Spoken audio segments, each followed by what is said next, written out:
Inilabas na ang mga CCTV video footage na nagpapakita ng mga huling sandali na nakita pang buhay si dating DPWH Undersecretary Maria Catalina Cabral noong December 18. Makikita sa mga kuha ang pagdating ni Cabral sa isang hotel, ang kanyang pag-check-in at ang pagpunta niya sa silid kasama ang kanyang driver.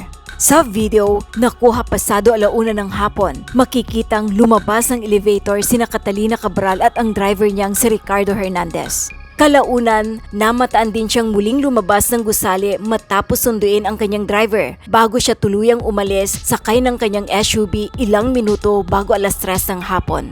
Ayon sa mga otoridad, kuha ang video ilang oras bago umano nagtungo ang dalawa sa Cannon Road. Ito ang huling pagkakataong nakita pang buhay si Cabral bago matagpuan ang kanyang labi sa Tuba, Benguet. Patuloy naman ang pagkalap ng mga CCTV footage ng mga otoridad na makakatulong sa kanilang investigasyon sa pagpanaw ni Cabral.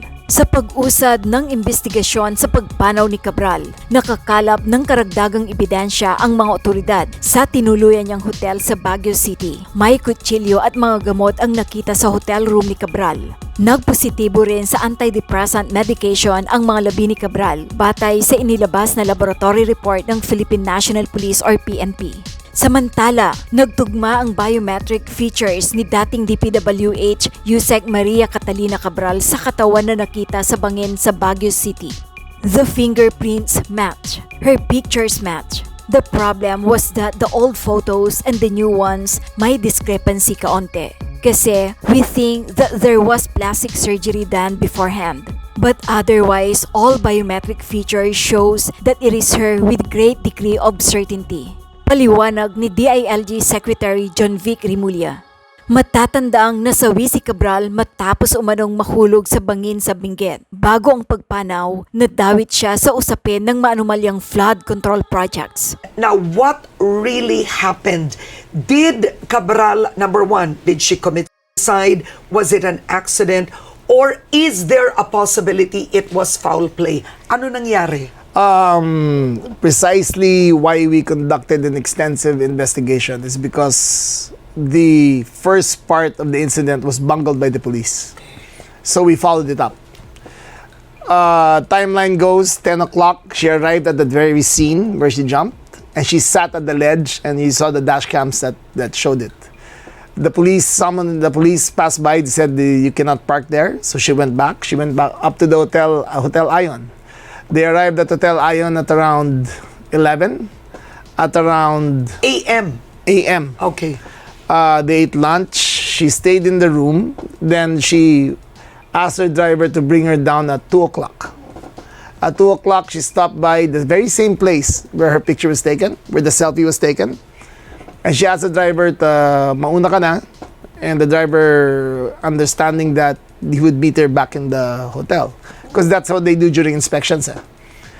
So he put gas 2 kilometers away, turned around. When he turned around, she wasn't there at the ledge anymore. So he thought that the former USEC went back to the hotel.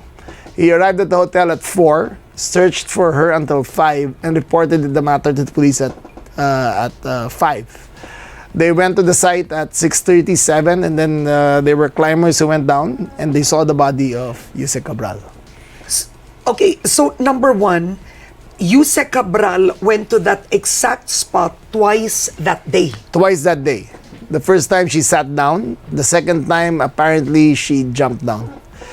We have the autopsy reports. Number one, the car that they used has no signs of struggle. There was no blood. There was no disarrangement of any kind. Number two, her autopsy showed that all injuries, cause of death is blunt force trauma caused by the fall. She has extensive damage on the right side of her face, at the rear of her head. Her ribs are crushed on the right side, and both ankles were broken and both hands were broken. Okay, I'm curious. Why did the driver take a selfie with his amo? That's going around social media. It was a bit odd. Did you speak to the driver? He did, but it seems that the conversation going to Baguio, she promised him to help him build a house. Okay, nangako siya. Nangako. So he was Oo. very happy. He was ambulant. He was happy. Said, oh, may ito yung amo ko, di ba? Sige, buy me a house. Pinangakuan siya. Pinangakuan siya. Oo. Okay, so kaya siya nag-selfie. Please have some water. Okay, so you've established, number one, it was not an accident. She committed... Nilaman to And that's warm water. Kakala. She committed suicide. Yes. All signs point to suicide. Okay, what was her mental state? I mean, this is a woman who was in control. She was in control. Isipin mo the mental makeup to do that in the DPWH system. To a degree, she was calling politicians. O, di ba, magkano gusto mo ipasok sa NEP? And why, what mental state would she be in to do that? I think, I cannot speak for her, but in my supposition, I think it was the end of the line. I think the ICI investigation would have been next. I think the personalities involved in all of the transactions were pressuring her. I think she could live with the crime, with the commission of the crime, but she couldn't live with being caught. That's just my interpretation. Okay. Now, because all over social media, there are suspicions that it could have been a fake body.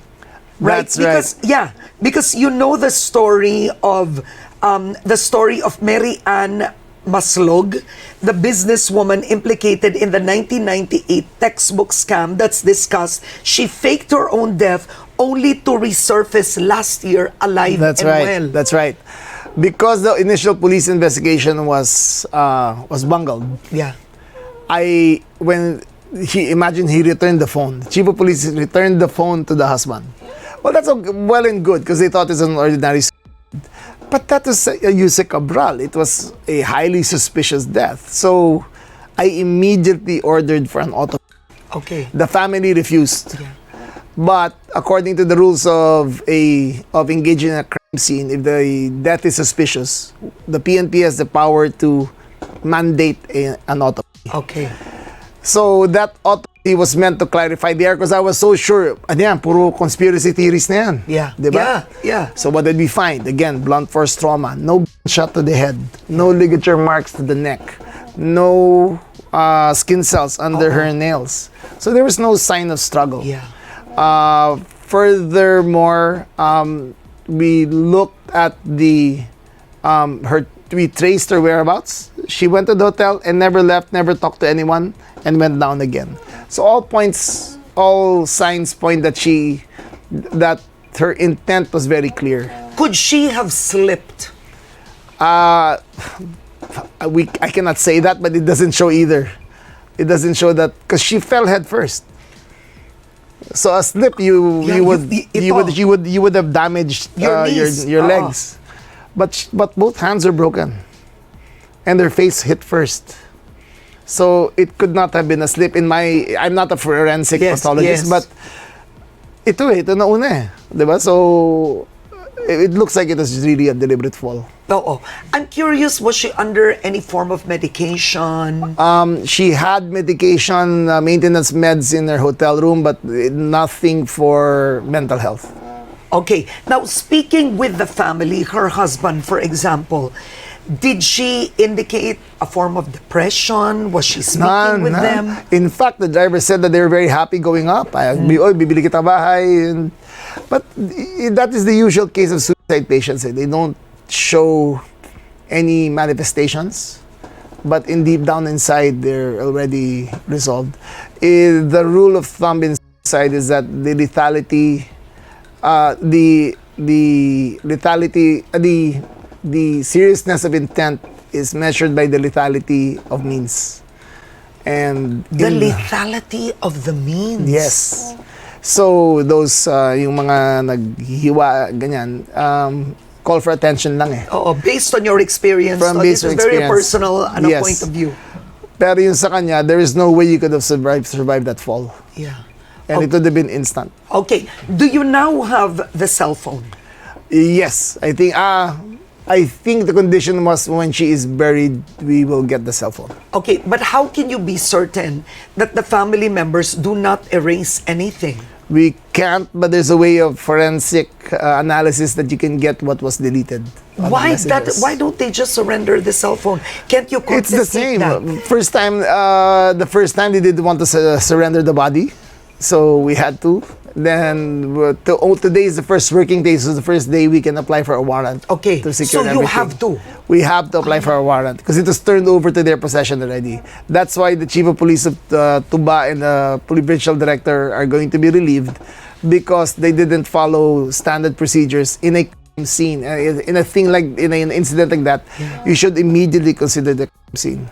And I'm no expert. I just watch TV. So No, pero Secretary, so you are going to relieve, Yes. okay, Yes. the chief of police of Tuba, Yes. and the provincial director of Benguet. so dalawa, relieved. Yes. Pero hindi ba alam ng kapulisan natin to ang proseso? Ito, I'm just Exactly. curious. Exactly. We've been trying so hard to do all these things, but some of them take it for granted. How could you not know the name Cabral? Yeah. How could you not know? Even in the report, it said there, Yusek Cabral. They knew who it was. They didn't just follow the normal police procedures. Oh, okay. So you need to apply for a warrant to recover the phone. Yes. And what about, for example, other devices, laptops, office, documents? All of that will be subject to the search warrant by the police. Okay. Now, Representative Leon Leviste said that I think he has files and documents from Cabral, no? And what I read is the allocables are in Cabral's files and he needs the DPWH permission to release them. What is the system there? You don't need permission. All of that is black and white in the Freedom of Information Act. All you have to do is request the papers. And it's there. Yeah. She approves everything. You can see a pattern of where it was put. You can see the pattern of 36 billion, I think, in rock netting for Benguet alone. Over exactly where she jumped is where the rock netting that cost 4 times the amount of what it really cost. Are you She serious? up 4 times. No, but in that spot where she committed Yes. suicide, Yes. nandun yung rock Yes, netting on top of project. that, andun yung rock netting, which Mayor Magalong totally, and the President is totally disgusted with. Ang base price ng rock netting is 3,200 per square meter. They were charging 12,000. Yeah. 12,000. No, but it means she is familiar with that spot. She is familiar. She goes to Baguio often. She was the beneficial owner of the Ion Hotel. Yeah. She would stay there often. She knew everything that's going on. Kumbaga, ang dami na niyang na-insert or mga proyekto sa Baguio. Sa Kasi Benguet area. Sa Benguet, ang tanong ng tao yan ang tanong lagi, bakit siya uupo doon? Yun ang tanong, ba't doon? Sila kasi gumawa nun eh. She's so familiar with the territory. If I'm not mistaken, the congressman in charge of Benguet was Eric Yap. Yeah. Oo. Ganito yan eh. Yung hotel, ang beneficial owner niyan ay ang tingin namin, si Yusek Cabral. Because it is named after her very, very good friend. Okay? Who does not have the capacity to buy such a hotel. Okay, a man. Yes. Okay. Oo. Okay? And it was bought by the assistant of Eric Yap, who does not have the capacity to buy such a hotel either. Okay. So you must surmise that the beneficial owners of the source was Cabral, and then the one who purchased it was Mr. Yap. You have to know that Mr. Yap has this big estate, a very impressive estate in Benguet. Oh. It's like it's like you're in another country, and he built it, and it's fantastic, and he built it up. So he is a native of that area, or not a native, at least he is a congressman of that area, and he Okay. develops things there. All right. Okay. So for example, is the driver a person of interest at this point? Yes, he's been extensively interviewed. His cell phone is now being analyzed, but he seems to be clear and clean of everything. It seems as of now. As of Okay. now. Now, let's talk about the Ion Hotel, no? The Ion Hotel. If she was the beneficial owner, did I mean, with the preliminary investigations, did you discover any movement or change with the ownership or documents, anything? Yes, it was owned by her until 2025, sold to the best friend of Eric Yap. I think she bought it 2017, if I'm not mistaken. Oo. The owners, the nominees of the Ion Hotel claim that she has nothing to do with it.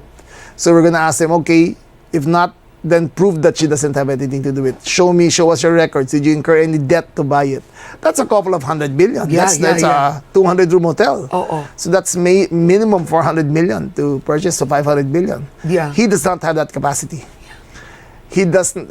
We're gonna ask him to show the Do you have the boardroom. name of this person? Okay,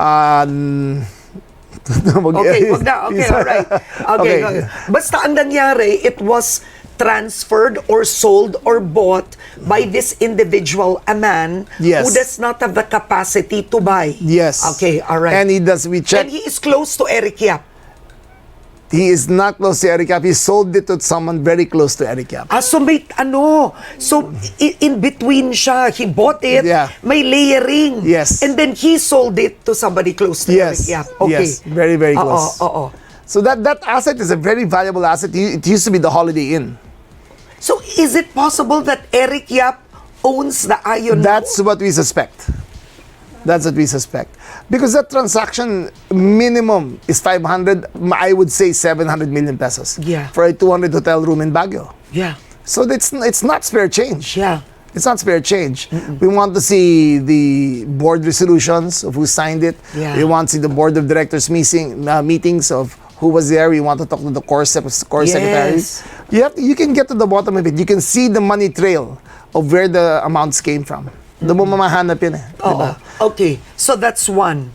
Number two is, were you suspicious of the husband in any way only because he had said in the beginning, ako na nga nag-identify, asawa ko yan eh.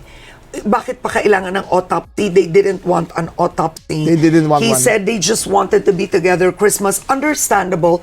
But how did you find the husband's behavior? Kind of strange because he was not in deep remorse or in Grief. He was very straight to the point. Diba? Ina yan ng mga anak ko. Diba? Ayaw ng autopsy. Pero hindi siya umiiyak, And so it raised a lot of red flags for us. What we know is that their relationship has been strained for a long time. Okay. And that but they've been living as man and wife. They've never separated. Okay. The other thing is, what about restitution or recovery of assets? No, so she has passed away, but there are rumors and talks she owns a house in Forbes Park, not one but two. These are still this is loose talk, right? Yes.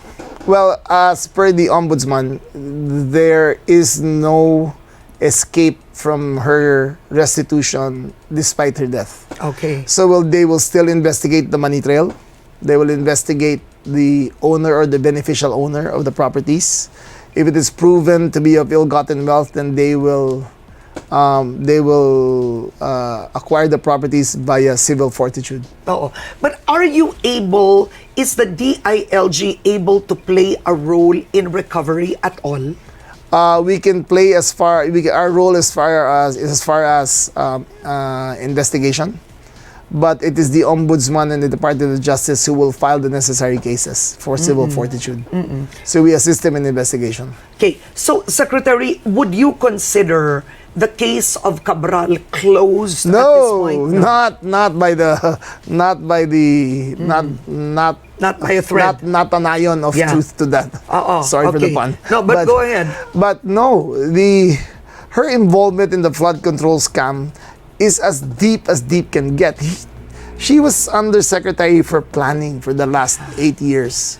She knew where every single centavo went into all these DPWH projects. Before the NEP is made, she is the one who submits it to the palace of what needs to be made. She knows everything. But if people think that all of that will disappear with her death, the files are there. It cannot hide. You cannot hide it.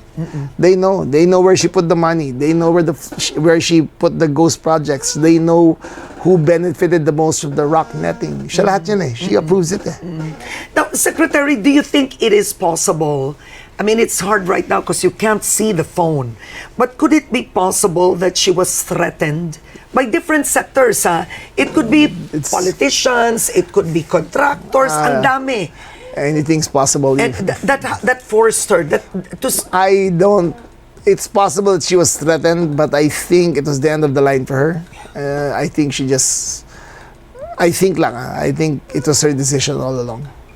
There was no signs of mental struggle on her part. She did not ask for security. She did not ask to be in witness protection. She did not? She did not. Like protection? No, she didn't ask. Unlike Yusek Bernardo, who asked for an Alcantara, who asked for witness protection, she never did. She never did. So, that alone, if there was a threat and you were concerned, of course you would go for witness protection, diba? Yeah. She never applied. So, that alone tells you that she was on her own. Okay. Lumilitaw ayon mismo kay Secretary of Interior and Local Government, SILG, John Vic Rimulya, lahat ng all points, lahat daw ng punto, lahat ng ebidensya, lahat ng kung lahat ng anggulo, kung titingnan mo, lahat ang direksyon papunta sa konklusyon na nagpakamatay di umano si dating DPWH Yusek Catalina Cabral. Ayon mismo yan kay kasi lumalabas naman talaga doon, dalawa na lang naman eh. Nung una sabi natin, 3 ang posibilidad. Ang una, may foul play. Ibig sabihin, pwedeng pinupok, nahulog. Kaya binaril, nahulog. Kaya tinulak. Yun ang may foul play. Pero wala eh, wala sa walang ebidensya na pinukpok siya kaya nahulog, wala namang na binaril kaya nahulog, hindi. Walang foul play. So dalawa na lang ang posibilidad. Yung sabi ng asawa ni Cesar Cabral, nadulas, na aksidente. Parang sa kanyang version, nandun para mag-unwind, naupo doon sa gilid ng bangin, siguro nahilo, nadulas.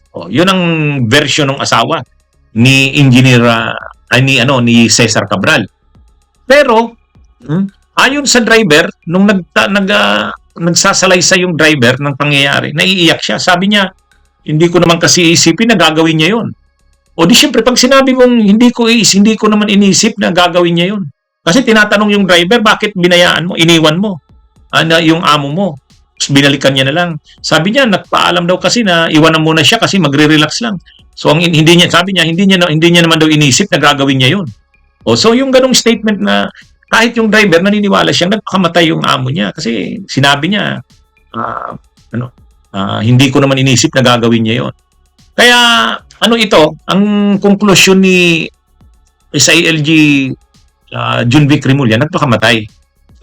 Kaya lang siyempre sa pamilya may denial pa sila eh. May denial pa sila, parang pinapalabas nilang nagre-relax sana dun sa tabi ng bangin pero nadulas na aksidente. Pero sabi nga ni SILG John Vic Rimulya, hindi, all points, lahat ng anggulo nagpapakita na nagpakamatay ito. Ngayon, kung sa pagpapakamatay, kung yun ang nagiging konklusyon sa investigasyon ng gobyerno, ng mga autoridad, mga ahensya ng gobyerno, ang sunod na tanong, bakit doon? Bakit doon sa Benguet? Bakit kailangan niya pang umakyat doon sa Benguet, sa Baguio City? Para doon magpakamatay, kung nagpakamatay siya. Dito, lumilitaw na maraming transaksyon itong si Yusek Cabral sa bahagi ng Baguio City at ng Benguet. Unang-una, yun lang tinuluyan niyang hotel. Yung Ayon Hotel, ayon kay SILG Rimulya din, pag-aari daw yun ni Yusek Cabral. Totoo, hindi sa kanya nakapangalan sa isang Engineer Dave Sanchez, pag-aari ng Sanchez family. Pero ayon sa Billionaire News Channel, itong si David Sanchez di umano ay karelasyon ni Cabral. Yan. Ano na marami ng anggulo ang lumilitaw. Ayon yan sa Billionaire News Channel. Pareho sila officers ng PICE, yung Philippine Institute of Civil Engineers, kasi itong si UC Cabral, ang isang pinagmamalaking accomplishment nito, ito ang kauna-unahang babaeng presidente ng Philippine Institute of Civil Engineers. Kasi yung PICE, ano siya, male-dominated na association. Parang pag sinabi mong PICE, dapat ang president lalaking engineer, civil engineer. Pero hindi. Siya yung kauna-unahang babaeng presidente ng PICE. At dito niya daw ito, naging close itong si Engineer David Sanchez, officer din ng PICE. At ito sila ay nagkaroon ng mga transactions. At yun na nga yung sinasabi ni John Vic Rimulya. Sabi ni John Vic Rimulya, ano lang yan, partner yan ni UC Cabral, itong si David Sanchez. Sa kanya nakaregister yung pag-aari ng Ion Hotel bago bininta sa tao naman ni Eric Yap. Ngayon, bininta ito sa isang nagngangalang Ruben Tan. Si Ruben Tan, tao naman ni Eric Yap. Ano ang mga patunay? Maraming mga pag-aari at transactions itong si Ruben Tan na actually kay Eric Yap. Ang mga korporasyon ni Eric Yap, bahagi itong si Ruben Tan. Nung tumakbong congressman itong 2025 si Eric Yap bilang congressman ng Lone District ng Benguet, may kalaban siya na pinitisyon nila for disqualification. Ang nag-file ng disqualification, ang petitioner, itong si Ruben Tan. At siya kanya na ngayon nakapangalan, yung Ion Hotel. Kaya, kumbaga lumilitaw dito sa tanong, kung nagpakamatay nga si UC Cabral, bakit sa Baguio pa? Bakit doon pa sa Baguio, Benguet? Kasi malapit sa kanya yung pala siya doon, may mga transactions pala siya doon. Based yan sa sinasabi ni John Vic Rimulya. Yun daw yung At tinanong din yung NBI, ganun din yung investigasyon nila. Ganun din yung investigasyon nila. Dito siguro mauunawaan yung stand ng pamilya ni Cesar Cabral. Ang sabi ni Cesar Cabral, ayaw niya ng pag-usapan yung tungkol sa pagkamatay ng kanyang asawa. Basta't naniniwala siya, ito'y na-aksidente. Huwag nang i-autopsy kasi hindi naman sila wala naman daw silang question na kung foul play man ito o may ibang may kagagawa nito. Wala. Kaya wag na daw i-autopsy. At saka gusto na daw nila maiuwi na sa Metro Manila, sa Quezon City. Dito natin maunawaan na bakit gusto ng pamilya ng Cabral na wag nang masyadong lumaki ang issue. Siguro alam nila yon na lalabas itong mga ganito, tulad nitong mga ari-arian na ito na nagiging controversial ngayon, at itong posibleng transaksyon, mga transactions at link, itong mga link ni Eric Yap at saka ni Cabral, lalo na yung controversial na rocknetting project na noong panahon ni Duterte, na si Cabral din, yung mga korporasyon din ni Eric Yap ang nagsagawa. Nung panahon na yan, Appropriations Committee Chair si Eric Yap. At nasa planning na rin, Undersecretary for Planning na rin ng DPWH si Cabral. Kaya, kumbaga siguro, alam ng pamilya Cabral na lalabas itong posibleng mga ugnayan, link ng mga transactions nito ni yumaong UC Cabral at saka ni Eric Yap. So actually, pagtatapos nito, siguro pagpasok ng taon, malalagay talaga sa alanganin itong si Eric Yap. Kasi siya ngayon yung nasa hot seat dito. Yung mga pinag-uusapang mga ari-arian na nalantad sa pagkamatay ni UC Cabral, nalilink kay Eric Yap. Kahit yung lugar na lang na kung saan nagpakamatay di umano itong si UC Cabral, ay bahagi noong kontrobersyal na mga rocknetting projects ni Eric Yap na pinunduhan ng DPWH kung saan mataas na opisyal si UC Cabral. Kaya talaga ito, So dito, ito ngayon yung mga lumilitaw, kaya yung pagpunta niya sa Baguio Benguet, hindi naman lang yon. Kaya marami kasing nagtatanong, kung nagpakamatay nga si UC Cabral, bakit sa Baguio Benguet? Bakit pumunta pa siya doon? Ito na ngayon.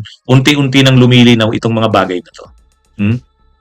Ano rin yan, siguro yan din yung bumagabag sa na isip ni dating UC Cabral na sa kanya na kasi yung investigasyon pinatawag na siya ng ombudsman noong December 3, pinatawag na siya ng ICI noong December 15, hindi nga lang siya sumipot.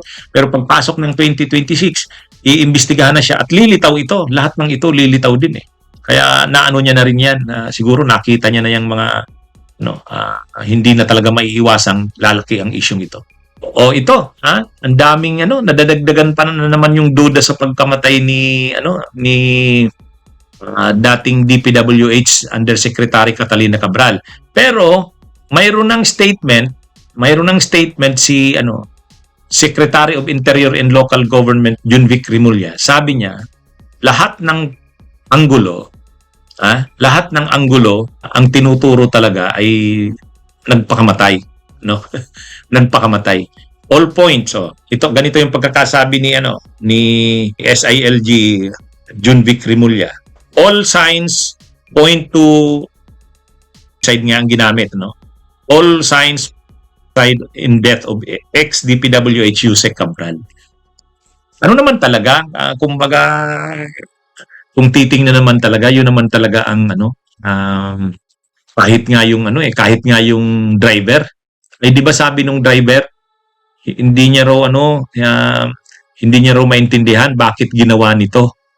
Bakit daw ginawa yun nung boss niya. O di yun, ang malinaw doon, kahit yung driver, alam niya na nagpakamatay yung si Yusek Cabral kasi sabi niya, hindi niya raw maunawaan bakit ginawa yun. Iniwan niya daw kasi ang sabi, magre-relax lang. Ang eksaktong sinabi ng driver, na nabigla daw siya na bakit ginawa yun nung kanyang amo. Pag sinabi mong bakit ginawa yun, yun, talagang sa kanila, alam nila na nagpakamatay si Yusek Cabral. Kahit yung pamilya, in denial lang naman ng pamilya Siyempre ayaw nilang sabihin nagpakamatay. Pero kahit yung asawa ang pinalalabas niya lang nadulas. Pero naman yun parang mahirap namang sabihin na aksidente na nadulas. Kasi yung upo niya doon, yung pagpwesto niya doon, at sinabihan niya yung driver na umalis, malinaw na may intention siya doon. Kaya tama yung sinabi ni SILG Junvic Rimulya, all points sa conclusion, lahat ng punto, kung titingnan mo, lahat ng anggulo, nagpakamatay. Kaya dito ang nakakaano lang kasi, halimbawa kasi yung pamilya, bakit nung una ayaw ipa-auto? Tapos yung asawa, nung nagsasalita, parang hindi masyadong grabe yung tama sa kanya sa kamatay ni Yusek Cabral. Kahit din yung driver, iiwan mo ba yung amo mo na alam mo na hindi mo ba naiisip na posible itong magpakamatay? So parang yun yung mga dagdag duda sa pagkamatay ni dating DPWH Undersecretary Catalina Cabral. Kasi hindi normal sa driver na iwan mo yung amo mo. Alam niya rin naman na may problema. Alam niya na nai-stress ito, mag-unwind or magre-relax. O tapos iniwan mo dun sa ganung pwesto na na delikado yung lagay doon kasi matarik. Alam niya, nakaupo doon, mo iiwan. Yun yung mga maraming duda sa pagkamatay na ito. Ganun din yung asawa. Parang yung asawa, hindi na siya nabigla na nangyari yun. Kaya tapos bakit niya tinatangging ipa-auto? Parang kasing sa kanila, inaasahan na nila na mangyayari yun yun yung lumalabas. Kaya tuloy maraming duda. Maraming duda sa pagkamatay niya. Pero ang malinaw dito, hindi naman walang foul play. Walang foul play. Pero yung sinabi ng asawa na nadulas, na aksidente, malabo rin. Kaya ang lumalabas ngayon, sabi ni SILG Junvic Rimulya, halos lahat ng points, pag tiningnan mo, inanalyze mo, nag-decide talaga. Kaya lang, bakit yung driver halimbawa, hindi niya ba na-sense yun? Na posibleng mag-decide yung kanyang amo? Iniwan niya At ganun din yung asawa. parang ini-expect na nila na mangyayari yon, hindi na sila nabibigla. O kaya tuloy nakakadagdag ng duda itong mga nangyari kay dating DPWH Undersecretary Catalina Cabral.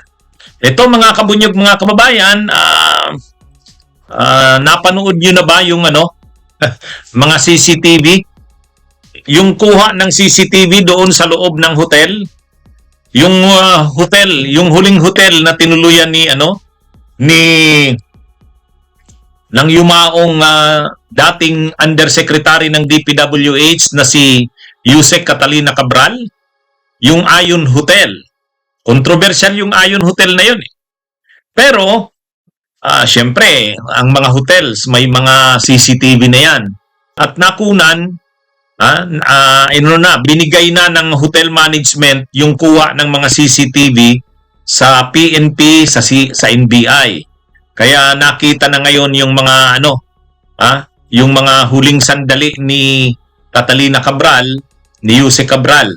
Mga kabunyog, mula nung mag-check-in hanggang nung lumabas, ayan, nakita na po sa CCTV. Kaya lang, yung mga kuha na yon sa CCTV, mas marami pang duda at mga katanungan ang lumitaw. Isa-isahin natin yung mga duda at mga katanungan na yan. Mga kabunyog, mga kababayan. O ito, pag-usapan natin yung una muna yung ito mga kabunyog, ang isang nakakuha ng pansin doon, mga kabunyog, bakit pumunta sa hotel ay sa kwarto ng driver si Yusek Cabral? Bakit pumasok siya sa kwarto ng driver? Ito mga kabunyog, hindi tayo nag-iisip ng malisya, no? Hindi tayo nag-iisip ng malisya, pero matagal siya doon sa kwarto Matagal siya doon sa kwarto ng driver. Ganito kasi ang nangyari mga kabunyog, Ang sabi ng driver, doon sa kanyang salaysay, umaga pa nandun na sila sa area. Nandun na sila sa area. At alas 8 o alas 9, tiningnan na ni Yusek Cabral yung bangin. Naupo na siya doon yung yung bangin na yon, naupo na siya doon mga alas 8, alas 9. Naupo na siya, kaya lang sinita sila ng pulis. Sinita sila ng pulis, kaya umalis sila. So ngayon, nag-check-in sila doon sa Ayon Hotel. Sa CCTV, makikita na alauna, nag-check-in sila doon sa hotel. Mga alauna. Tapos, ihinatid ng driver. Ang pangalan ng driver ay Ricardo. Ihinatid ni Ricardo sa suite, yung kwartong tinutuluyan ni Yusek Cabral, inihatid niya doon. Katapos siya na rin, pumunta na rin sa kwarto niya, yung driver. Magkaiba sila ng kwarto. Magkaiba sila ng kwarto. Hindi naman sila nagsama sa isang kwarto. Kaya lang, nung mga bandang 2:47 ng hapon, si Yusek Cabral ay lumabas ng kanyang kwarto.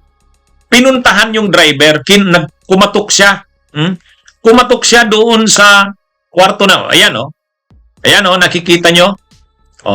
Yan yung pagpunta ni Yusek Cabral doon sa kwarto ng driver kay Ricardo. Mga 2:47 ng hapon yan. 2:47 ng hapon. Pinuntahan niya sa kwarto. Binuksan siya sa kwarto, pinapasok siya. At medyo matagal-tagal. Siguro mga 15 minutos doon. Mga 15 minutes doon sa loob ng kwarto. Anong nangyari doon sa loob ng kwarto sa panahon na yon? Yun ang isang malaking palaisipan. Anong nangyari doon? Hindi tayo nag-iisip ng malisya. Hindi tayo nag-iisip ng malisya na may relasyon yung driver at si Yusek Cabral. Hindi yon. Parang kung titingnan, yung pagpasok na yon ni Yusek Cabral doon, pinag-usapan na nila yung lakad nila. Parang pinag-usapan na nila yung lakad nila. Saan sila pupunta? Anong gagawin nila? Anong mangyayari? Kasi, kung hinintay niya lang yung driver, hindi na siya papasok doon, kumatok lang siya, lalabas na yung driver. Hindi pumasok si Yusek Cabral doon sa kwarto ng driver eh. At nag-ano sila, sigurado nag-usap sila doon sa loob o kung ano man ang kanilang pinag-usapan. Kaya dapat ito maimbestigahan itong driver eh. Dapat maimbestigahan itong driver. Ano yung pinag-usapan nila doon? Ba't ganun katagal si Yusek Cabral doon sa kwarto niya? Isang ano yun? Ano yun? Anong pinag-usapan? Bakit ganun tumagal sa loob ng kwarto? So medyo malaking medyo malaking palaisipan 'yan. Kaya nakita 'yan sa CCTV. Nakita sa CCTV na pumunta si Yusek Cabral dun sa kwarto ng driver niya. Yan mga 2:47 na yan. 2:47. Pagkatapos matagal siya dun sa loob, hindi siya lumalabas. Hindi siya lumabas. Sinarado yung pinto. Pagkatapos, lumabas sila. Yun na yun. Paglabas nila, bumaba sila, papunta na sila doon sa bangin. Pagkagaling doon, kaya kumbaga, yan yung huling matagal-tagal na pag-uusap nila ng driver eh. Mag-aalas 3 na ng hapon yan. 2:47 PM. Kaya, sa CCTV, makikita mo, kung sikreto, halimbawang nagpakamatay halimbawang nagpakamatay nga, kasi yan yung tinuturo eh. Ang malaking posibilidad, nagpakamatay talaga si Yusek Cabral. Kung siya lang nakakaalam ng plano niya, hindi na siya papasok dun sa kwarto ng driver. Hindi na siya. Hihintayin niya, tapos pupunta na siya dun sa bangin, dun sa inupuan niya, kung saan di umano siya nagpakamatay. Ito hindi. Pumasok siya doon sa kwarto ng driver at kung ano man nangyari doon, sigurado nag-usap sila doon. Anong pinag-usapan nila? Kaya, yun mga kabunyog, mga kababayan, medyo malaking palaisipan yun eh. Kaya maraming nagre-react. Anong ginawa niya sa kwarto ng driver? Kasi, kung sikreto man ang plano niya, halimbawa magpapakamatay siya, sikreto yung plano niya wala na siyang maraming salita, hihintayin niya na lang ang driver na lumabas ng kwarto, lalabas na sila. Hindi. Ito pinuntahan niya talaga eh. Pinuntahan niya sa kwarto. At matagal siya bago lumabas. Hindi natin iniisip na may ginawa silang doon. Malaswa doon. Hindi yun eh. Mas hindi pa yun ang iniisip natin. Kasi kung may plano silang gagawing malaswa, hindi na sila kukuha ng magkahiwalay na kwarto. Di ba? Hindi na sila kukuha. Magkahiwalay yung kwarto niya at saka nung driver. Ngayon, nag-check-in sila 1:00. So siguro nagpahinga lang. Kanya-kanyang kwarto sila eh. Nung mga 2:47 na ng hapon, lumabas siya ng kwarto niya, pinuntahan niya yung driver sa kwarto nito. Yan na yung punta na yan ni Pagkatapos, pumasok siya doon, matagal-tagal siya sa loob eh. Kasi pwede namang kumatok lang siya sa driver, tapos sinabihan niya lang yung driver na aalis na sila, lalabas na yun. Hindi eh, pumasok siya, tapos sinarado. Kaya maraming katanungan eh. Mas lumitaw ang maraming katanungan. Mga kabunyog, mga kababayan. Kaya, ang tanong dito, bakit? Kaya ngayon, ang isa pang malaking katanungan, pag alas 3 ng hapon, lumabas na sila ng hotel. Siya at saka yung driver. Ayan na yun, Yan na yung paglabas nila. Yan na yung paglabas nila sa hotel. Kasama niya na yung driver. Lumabas sila ng kwarto.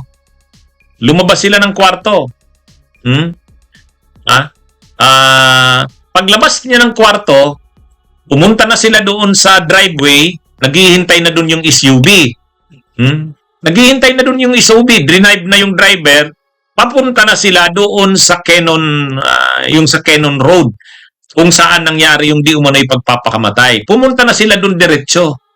Ngayon, sabi ng driver, sabi daw sa kanya ni Yusek Cabral, iwan na lang siya doon kasi magre-relax muna. Alas 3 yun ng hapon. So, iniwan niya doon. Pagkaiwan niya doon, pumarada daw siya sa mga di kalayuan, may gasolinahan yata doon, pumarada, nakikita niya daw nandun. Oh. Pagkatapos, binalikan niya uli, nung makita niya, wala na. Wala na. Hinanap niya naman daw doon, wala naman.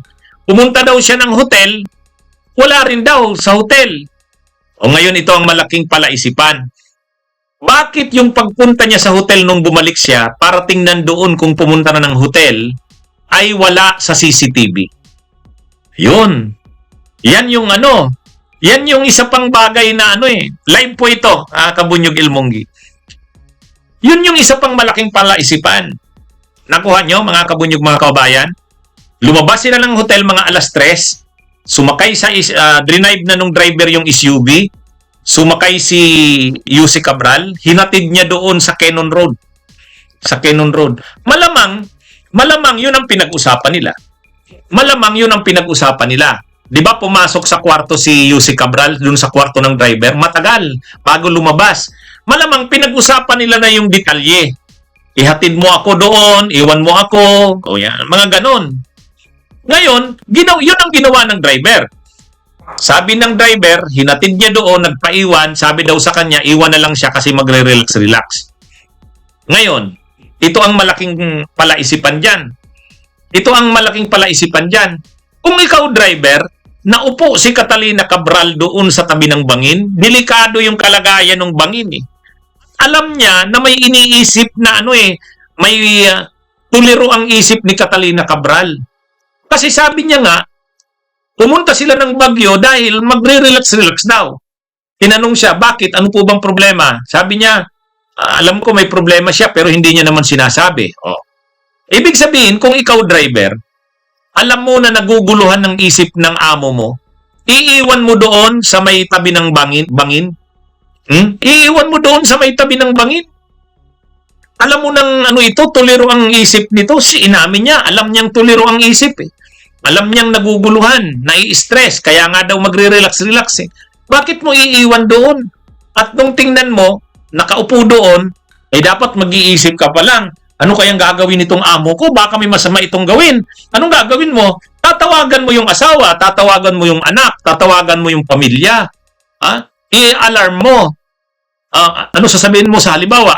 Mayroon ka namang number ng asawa, sasabihin mo, Sir, alam nyo, si Madam nandito, nakaupo doon sa tabi ng bangin. Hindi ko alam kung anong plano niya. O, di ba? Ganun yun. Ganun yung O, sabi ni Floro Reyes, 3 minutes lang, attorney, hindi 15 minutes. O, ganun ba? Kahit pa sabihin mo pang 3 minutes eh. Matagal pa rin yun. Pero ang malinaw dito, paglabas nila ng kwarto, malinaw na yung pagkakasunod-sunod kung anong mangyayari, anong gagawin nila, saan sila pupunta. Ang sabi ng driver, paglabas nila ng hotel, hinatid niya na doon. Bumaba. Sabi daw sa kanya, iwan na muna siya doon. Kung ikaw ba driver, alam mong tuliro ang pag-iisip ng amo mo. Ha? Tuliro eh. Kasi, pumunta nga ng Baguio para mag-relax eh. O, pagre-relax ba yung mauupo ka sa gilid ng bangin? Siyempre, ikaw bilang driver, mag-iisip ka. Ha? Bilang driver, mag-iisip ka. Iisipin mo, baka may masamang pinaplano tong amo ko. Baka naman, nung pagpasok ni Catalina Cabral doon sa kwarto niya, napag-usapan na nila kung anong mangyayari. Baka alam ng driver kung ano yung mangyayari. Yun ang hindi, doon eh. Medyo, mga kabunyog, mga kababayan. Medyo nakakaano yun eh. Tapos, ang sabi niya, nung tiningnan niya daw uli, wala na si Catalina Cabral. Hinanap niya daw doon sa pinauupuan nito, wala naman daw siyang nakita. Nung magdidilim na daw, bumalik na siya doon sa hotel. O ngayon, walang CCTV sa hotel. Pagbalik, sabi niya, bumalik siya ng hotel eh, kasi baka daw pagkatapos maupo doon sa tabi ng bangin, bumalik na sa hotel, hindi na daw sa kanya nagpasabi. Sabi niya, bumalik siya sa hotel, chinek niya doon. Bakit wala sa CCTV yun? Hindi pinakita yun eh. Hindi pinakita yun. Kaya malaking palaisipan yun. Bakit hindi pinakita? Kasi napanood ko yung mga CCTV. Ang pinakita lang sa CCTV nung nag-check-in sila mga alauna. Pangalawa, yung pagpasok nila sa kanya-kanyang kwarto, yung pagpasok ni Cabral sa kwarto niya, yung pagpasok ng driver. Pangatlo, nung paglabas ng driver, ay ni Catalina Cabral sa kwarto niya, pinuntahan niya yung driver niya. Pagkatapos lumabas sila, pumunta sila sa driveway, sumakay siya sa SUV. Yun na yung huling nakuha sa CCTV ng hotel. Pero sabi ng driver, bumalik siya nung hapon. Nung hindi niya na daw nakikita, nung hindi niya na daw nakikita si Catalina Cabral, bumalik siya sa hotel nilang pinag-check-inan. Tiningnan niya doon. Wala daw doon. Nung maggagabi na, magdidilim na, pumunta na siya sa pulis. Kaya yung mga pulis nagsimulang maghanap alas 7 ng gabi. Natagpuan nila 8 na ng gabi. Nandun sa baba. Tapos dinala na sa hospital. Diniklara itong patay 12:03 a.m. Kaya mga kabunyog, mga kababayan, ang tanong dito, bakit wala sa CCTV yung pagbalik ng driver? Bakit wala yun? Kaya, at saka yung parang sa driver, hindi ka ba maaalarma na ang boss mo, yung boss mo ay tuliro, stressed out siya. Ang dami niyang problema, alam niya rin naman ang problema ng boss niya. Alam nga namang hindi niya napabalitaan na nai-involve ito sa anomalya. Di ba? Kaya ito, pwedeng wala itong foul play. Ibig sabihin, hindi tinulak, hindi pinukpok. Pero parang alam na ng driver kung na mangyayari yun. Kahit yung asawa, parang expected na nila na, hindi naman sa parang ganun Parang ganun. Kaya, napaka ng pangyayaring ito. Kailangan talagang imbestigahan pa ng pulis ito. Bagamat walang foul play, kasi hindi naman masasabing pinukpok, hindi naman sinabing binaril, hindi naman masasabing tinulak. Pero yung yung alam ba ng driver na may balak magpakamatay ang kanyang amo? Kung alam niyang may balak na itong magpakamatay, nakikita niya na sa galaw nito, lalo na nung umupo ito doon sa tabi ng bangin, bakit hindi niya pinigilan? Bakit iniwan niya pa? Ganon din yung asawa. Yung asawa nang biglang dumating doon, parang tanggap niya na na nagpakamatay ang asawa niya. O kaya ang sabi niya lang, na-aksidente. Gusto niya nilang iuwi na nila, wag na itong i-autopsy. Parang, wala man lang, hindi man lang umiyak yung asawa. Tapos yung driver, umiyak, sandali lang. Maraming katanungan. Lalo na dun sa makikita mo sa CCTV. Yung CCTV, lalong nag-create ng maraming katanungan. Mga kabunyog, mga kababayan. Ngayon, may programa ang Bilyonaryo News Channel tungkol na pinag-usapan ang tungkol kay Catalina Cabral. Ang nandun sa programa, si dating congressman ng Pangasinan, si Hernani Braganza. Ang isa pang nandun, yung congressman ng dating governor ng Samar, Eastern Samar. Eastern Samar ba yan? Si Ben Ibardoni. Nag-uusap sila. Hi, shout out Bar 1115. Ngayon, sa pag-uusap ni Hernani Braganza at saka ni Ibardoni, napag-usapan nila. Ang sabi nila, alam nyo, aktivista pala dati yan si Catalina Cabral, sabi ni Hernani Braganza. Si Hernani Braganza kasi dating aktivista rin yan. Bagamat nag-governor yan ng Pangasinan, nag-congressman, tapos naging sekretary ng DAR, dating aktivista si Hernani Braganza. Sabi niya, dating aktivista rin yan si Cabral Sabi niya.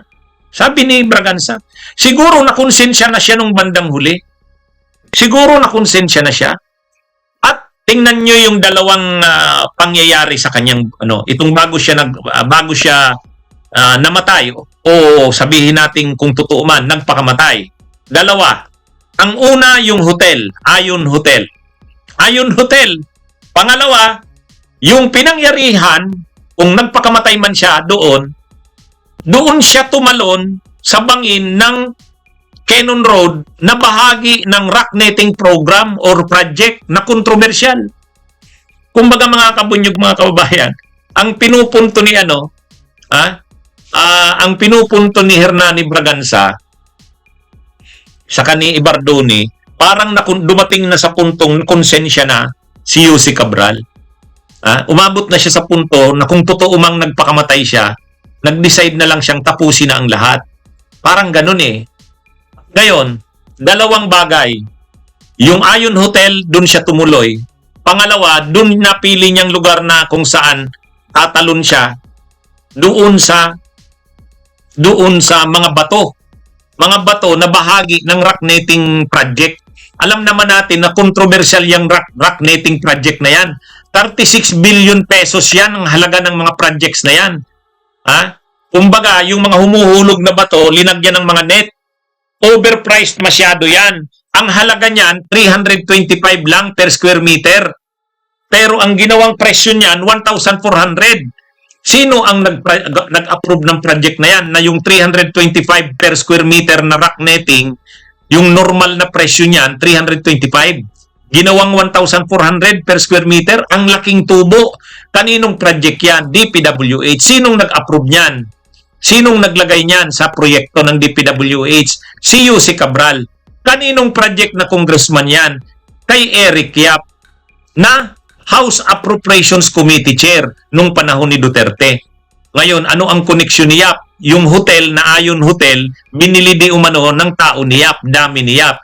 At ang nagbenta naman ay si Sanchez, na dami naman di umano ni Cabral. Kaya kumbaga, yung dalawang bagay na related sa korupsyon na kinasasangkutan ni Yap at ni Cabral, yung Ayon Hotel at saka yung rock knitting project, parang sa huling sandali ng buhay ni Cabral, nung napili niyang magpakamatay, kung nagpakamatay man siya, yun ang parang bahagi na rin ng pag-expose ng lahat-lahat.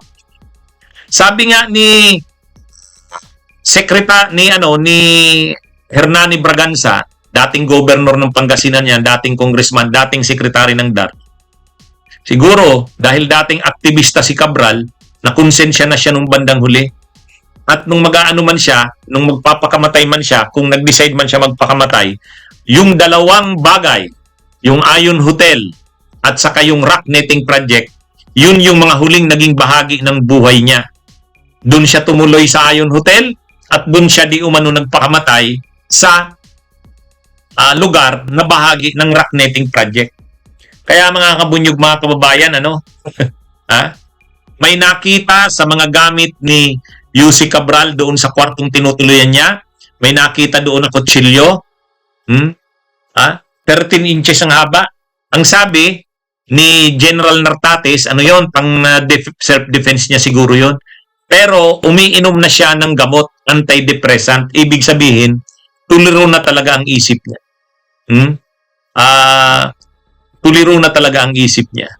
Ngayon, mga kabunyog, mga kababayan, hindi natin alam kung ano talaga. Pero, ang lumilitaw nga kasi kahit yung driver, parang yung driver, hindi niya pa na-anticipate nung driver na tuliro ang isip ng kanyang amo, tapos mauupo doon sa gilid ng bangin. Hindi mo maisip yun, posibleng magpapakamatay ang amo mo. Kasi ang sabi ng driver, hindi ko naman po alam na gagawin niya yun. Hindi niya ba naisip yun? Ganon din yung pamilya. Hindi ba nila in-instruction na yung driver na, kahit anong mangyari, wag mong iiwan si mo, wag mong iiwan si madam mo, Laging titingnan mo, lagi mong wag mong aalisin sa mata mo, sa tingin mo. Kaya medyo Kaya mga kabunyog, mga kababayan, medyo panuurin nyo yung programa ng Billionaire News Channel. Kasi sa programa ng Billionaire News Channel, napanood ko yun. Yung kay Hernani Braganza saka kay Ibardoni, sabi niya, lumitaw siguro yung pagiging aktivista ni Cabral. Nakonsensya na siya. Nakonsensya. At ang napili niya na maging huling bahagi ng buhay niya, tumuloy siya dun sa hotel, yung Ayon Hotel. Alam naman natin yung Ayon Hotel, very controversial. Pagkatapos, doon siya naupo sa bangin. Yung sa Cannon Road na bahagi ng rock netting project. Kaya matapos lang itong Paskong ito, matapos lang itong bagong taon, iimbestigahan ng Kamara yun. Ipapatawag yung mga ano na yan, yung mga sangkot dyan sa Ayon Hotel na yan. Si David Sanchez, sila Eric Yap, yung Ruben Tan, yung driver, ano daw, isa sa ilalim sa lie detector test eh. Hindi natin sinasabi na yung driver ay involved sa, kumbaga, pinulak, wala namang ganun. O kaya, pinukpok, walang ganun. Kaya lang, parang talaga lahat ng anggulo, lahat ng punto ngayon, nagpapakita na nagpakamatay talaga. Side talaga yung ginawa. Kaya lang, hindi ba na-sense ng driver yun? Bakit iniwan niya? Yun yung malaking katanungan. At sabi nga nitong nila Hernani Braganza, mukhang decided na plano na talaga ni Yusek Cabral kasi nakonsensya na siya. At posibleng yung pagpunta niya doon sa kwarto ng driver para kausapin, mga last minute instructions niya. Pero hindi pa ba na-sense yun? Hindi pa ba na-sense ng driver yun? Na yung mga binibigay sa kanyang instruction ay parang may gagawin na masama. Tapos nagpaiwan sa kanya doon pa sa tabi ng bangin. Tapos tuliro ang isip. Yun. Kaya malaking mga katanungan, mga kabunyog mga. Okay. Mag-subscribe at i-click ang notification bell para sa mga susunod na video updates. Maraming salamat po.